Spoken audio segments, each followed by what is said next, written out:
जब गोपियों को पूछा गया ना कि अरे गोपियों, तुम तो मथुरा जा ही सकती हो, मथुरा कोई वृंदावन से दूर है, कभी भी चली जाओ।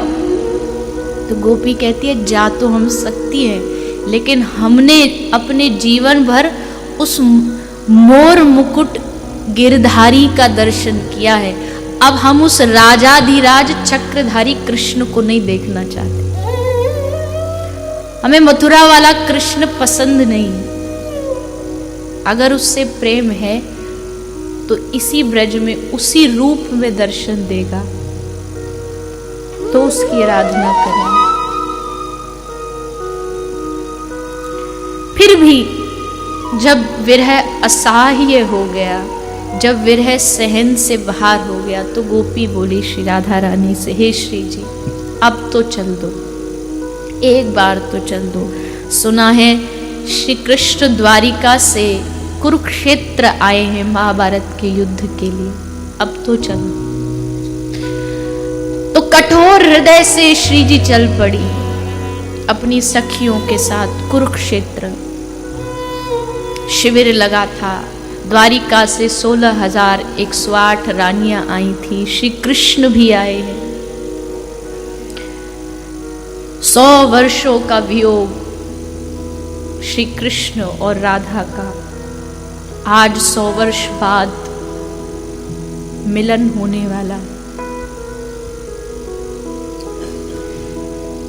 श्री किशोरी जो शिविर में विराजमान है, और भगवान श्री कृष्ण ने उस शिविर में प्रवेश किया। प्रवेश करते ही श्री कृष्ण अपने नेत्रों के अश्रुओं को रोक न पाए। ये क्या मेरी वही प्रियाजू है जिनके मुखमंडल पर इतना अद्भुत तेज कांति रहती थी, आज क्या दशा हो गई इनकी। बैठी हैं सर झुकाए, नेत्रों में अश्रु, और श्री कृष्ण क्या करें, क्या बोलें, शब्द क्या कहें, माफी मांगे। क्या जो दुख मैंने इन गोपियों को, राधा रानी को दिया है, क्या ये क्षमा के योग्य है? नहीं, शब्द नहीं है। श्री कृष्ण ने आज अपना मुकुट उतार करके श्री जी के चरणों में रख दिया। हे राधा, मैं क्या मांगू तुम्हारी भूल के लिए, अपनी भूल के लिए। लेकिन श्री कृष्ण कहते हैं आप करुणामयी हो, सबको क्षमा कर देती हो, तो इस कृष्ण को भी अपना दास समझ करके क्षमा कर दो। और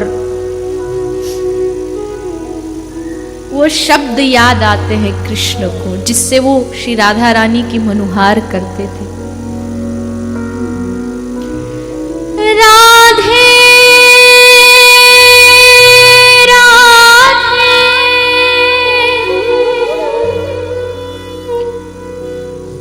करुणामयी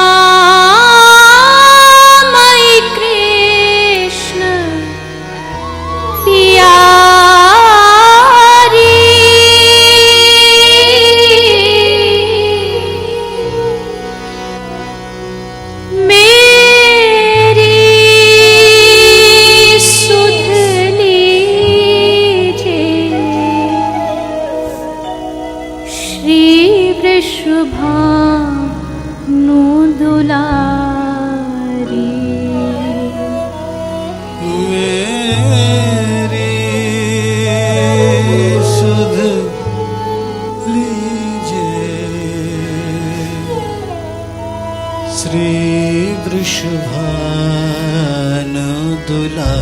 हाथ जोड़ के मना रहे हैं।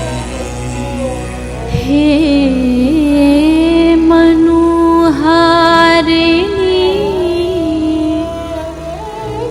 रासेश्वरी रस रूपा, हे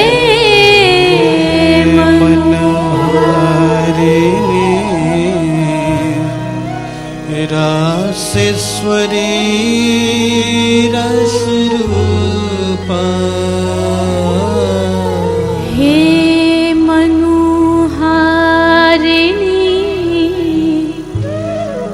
रासेश्वरी रस रूपा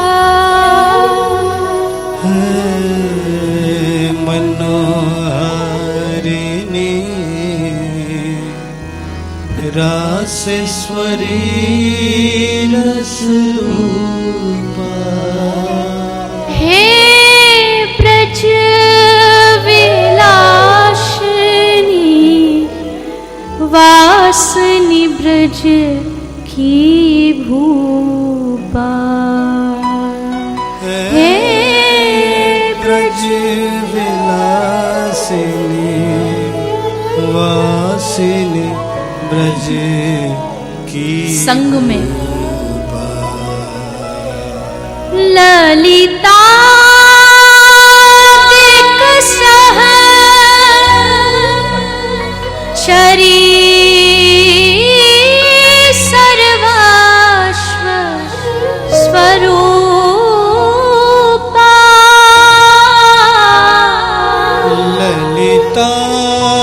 ललितादिक संग सह चरी शर्व स्वरूपा निज प्रणत वत्सला भामनि परमानुपा निज प्रणत वत्सला भामिनी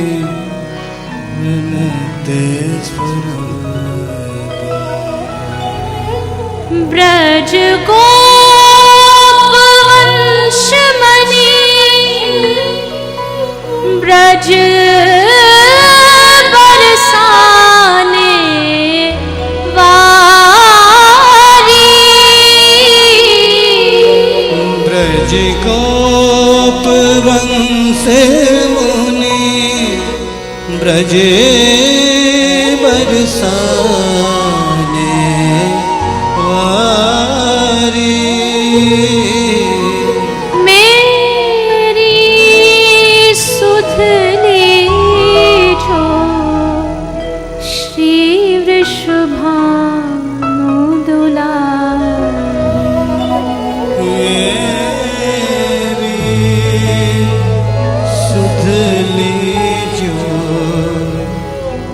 श्री बरसानु दुलारी मेरी सुध लीजो श्री वृषभानु दुलारी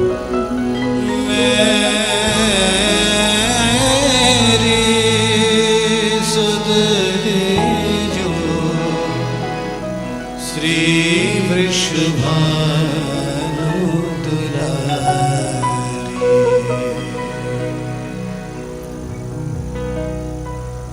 मुकुट श्री श्याम सुंदर ने चरणों में रख दिया। जब कोई व्यक्ति कोई कर्जा उतारने में हार जाता है तो अपनी शान उसके चरणों में रख देता है। भैया अब मेरे बस की बात नहीं, क्या कहूं मैं, कैसे अपनी राधा को समझाऊं कि मैंने कितना बड़ा धोखा दिया। परसों कह करके बरसों बीत गए।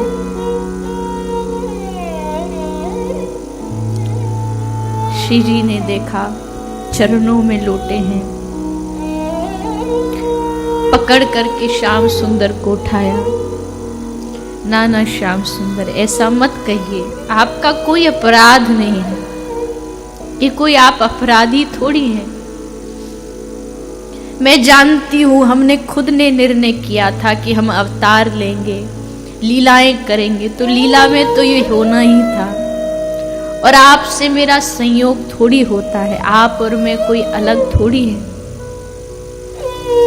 आप ऐसे न कहिए।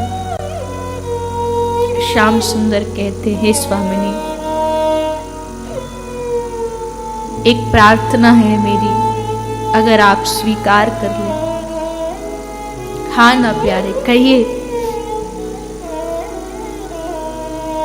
अगर कृपा हो जाए तो हे राधा, अपने ये चरण एक बार द्वारिका में रख दो,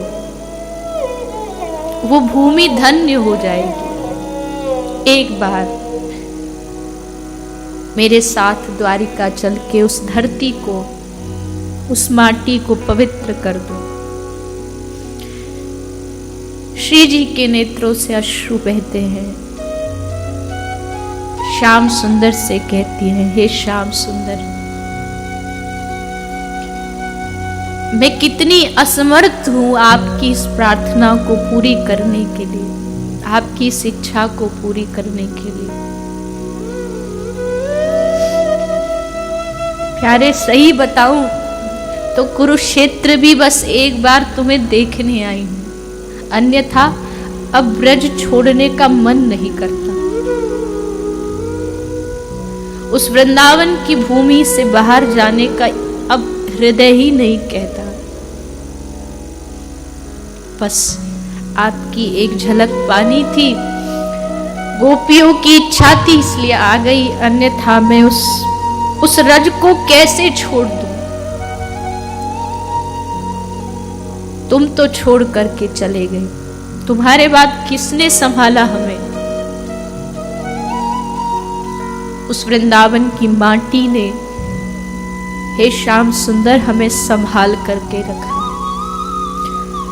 आज हम उससे दगा कर दें कि हम उसे छोड़ के तुम्हारे साथ चल पड़े? नहीं नहीं, इस भूमि को हम नहीं छोड़ सकते।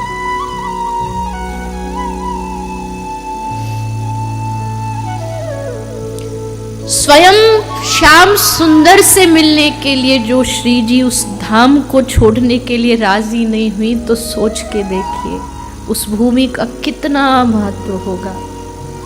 तुम्हें द्वारिका जाना है, जाओ, मैं नहीं जाऊंगी। ये ब्रज मेरा है, श्री जी मानती हैं कि ये मेरा है, मैं कैसे छोड़ दूं इसको? ये मेरा घर है, ये मेरा धाम है, ये मेरा निज महल है। कितने कितने भाग्यशाली हैं हम कि इस निज घर में श्री जी हमें बुला लेती है, हमें वास दे देती है। धाम की महिमा अद्भुत है, अद्भुत महिमा है धाम की।